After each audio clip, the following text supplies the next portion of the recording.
محبت، عزت، خاندانی اختلافات اور قربانی ایک ساتھ سامنے آتے ہیں۔ رابی کے باپ کی حوصلہ اپنی انتہا کو پہنچ جاتی ہے۔ وہ دولت کے لالچ میں اپنی ہی بیٹی کی خوشیوں کا سودا کرنے پر آمادہ ہو جاتا ہے۔ سیٹ داؤد رابی سے شادی کرنا چاہے اور اس کے بدلے بڑی رقم دینے کی پیشکش کرتا ہے۔ رابی کا باپ اس رشتے کو اپنی قسمت بدلنے کا موقع سمجھتا ہے اور دولت کے خواب دیکھنے لگتا ہے، مگر رابی کی ماں اس فیصلے کی سخت مخالفت کرتی ہے۔ وہ جانتی ہے کہ یہ شادی نہیں بلکہ ایک معصوم لڑکی کی زندگی کا سودا ہے۔ وہ اپنے شوہر کو سمجھانے کی ہر ممکن کوشش کرتی ہے، مگر دولت کے نشے میں ڈوبا ہوا شخص کسی کی بات سننے کے لیے تیار نہیں ہوتا۔ وہ صاف الفاظ میں اعلان کر دیتا ہے کہ گھر کے فیصلے وہی کرے گا، اور اگر کسی نے اس کی راہ میں رکاوٹ بننے کی کوشش کی تو اسے گھر سے نکال دے گا۔ اس رویے سے گھر کا ماحول مزید کشیدہ ہو جاتا ہے اور رابی کی ماں بے بسی کے عالم میں اپنی بیٹی کی قسمت پر آنسو بہانے لگتی ہے۔ دوسری طرف شہزاد کے گھر میں بھی حالات مسلسل خراب ہوتے جا رہے ہیں۔ نائلہ اپنی ساس کے رویے سے تنگ آ چکی ہے۔ وہ صبح سے شام تک گھر کے تمام کام کرتی ہے، مگر اس کے باوجود اسے عزت اور محبت کے بجائے صرف طعنے اور الزام ملتے ہیں۔ ساس ہر معمولی بات پر اسے تنقید کا نشانہ بناتی ہے اور اپنی بیٹی کی ہر غلطی کو نظر انداز کر دیتی ہے۔ نائلہ اپنے دل میں جمع ہونے والی تمام تکلیفیں آخرکار زبان پر لے آتی ہے اور واضح کر دیتی ہے کہ وہ اس گھر کی بہو نوکرانی نہیں۔ وہ اپنی ساس کو یہ بھی احساس دلانے کی کوشش کرتی ہے کہ اپنی بیٹی کی حرکات پر بھی نظر رکھنی چاہیے، کیونکہ وہ ایسے راستے پر چل رہی ہے جو ایک دن پورے خاندان کی عزت کو نقصان پہنچا سکتا ہے۔ یہ تلخ باتیں سن کر ساس غصے میں آ جاتی ہے اور فیصلہ کر لیتی ہے کہ نائلہ کو اس گھر سے نکال دینا ہی بہتر ہے۔ مسلسل بے عزتی اور ناقدری سے دل برداشتہ ہو کر نائلہ گھر چھوڑ دیتی ہے اور یہ عہد کرتی ہے کہ اب وہ کسی قیمت پر واپس نہیں آئے گی۔ ادھر جبران کی زندگی بھی شدید خطرات میں گھری ہوئی ہے۔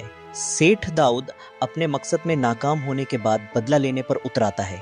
اس کے گنڈے جبران کو اغوا کر کے اپنے قبضے میں لے لیتے ہیں تاکہ اسے ہمیشہ کے لیے راستے سے ہٹا سکیں، لیکن خوش قسمتی سے سیٹ داؤد کی بیوی کو اس ظلم کی خبر مل جاتی ہے اور وہ بروقت مداخلت کر کے جبران کی جان بچا لیتی ہے۔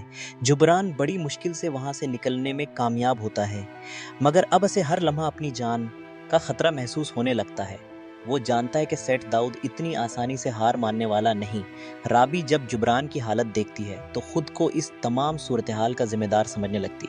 اسے احساس ہوتا ہے کہ اگر جبران نے اس کی خاطر سیٹ داؤد سے دشمنی نہ لی ہوتی تو شاید آج یہ حالات پیدا نہ ہوتے۔ اسی احساس کے ساتھ رابی کے دل میں جبران کے لیے محبت اور بھی گہری ہو جاتی ہے اور وہ فیصلہ کر لیتی ہے کہ اگر جبران اس کے لیے اپنی جان خطرے میں ڈال سکتا ہے تو وہ بھی اس کا ساتھ زندگی بھر نہیں چھوڑے گی۔ دوسری جانب سیٹ داؤد کی ذاتی زندگی بھی شدید بحران کا شکار ہو جاتی ہے۔ اس کی بیوی کو اس کے کردار کی حقیقت معلوم ہو جاتی ہے۔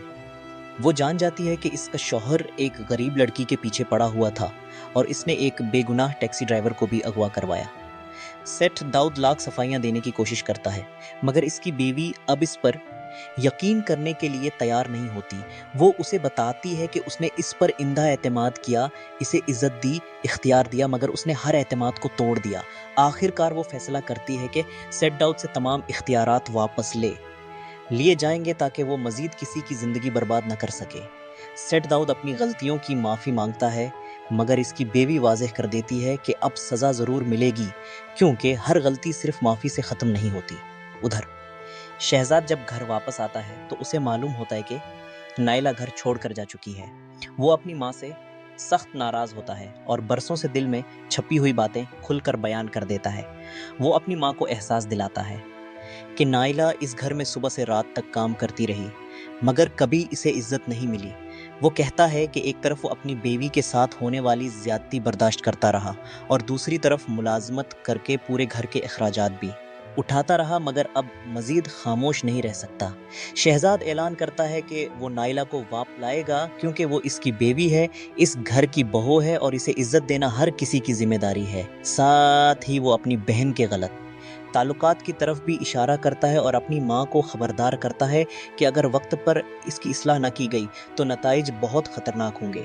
شہزاد کی یہ باتیں سن کر اس کی ماں شدید صدمے میں آ جاتی ہے، کیونکہ اسے پہلی بار احساس ہوتا ہے کہ اس کا بیٹا اب اندھی فرمان برداری کے بجائے حق کا ساتھ دینے لگا ہے۔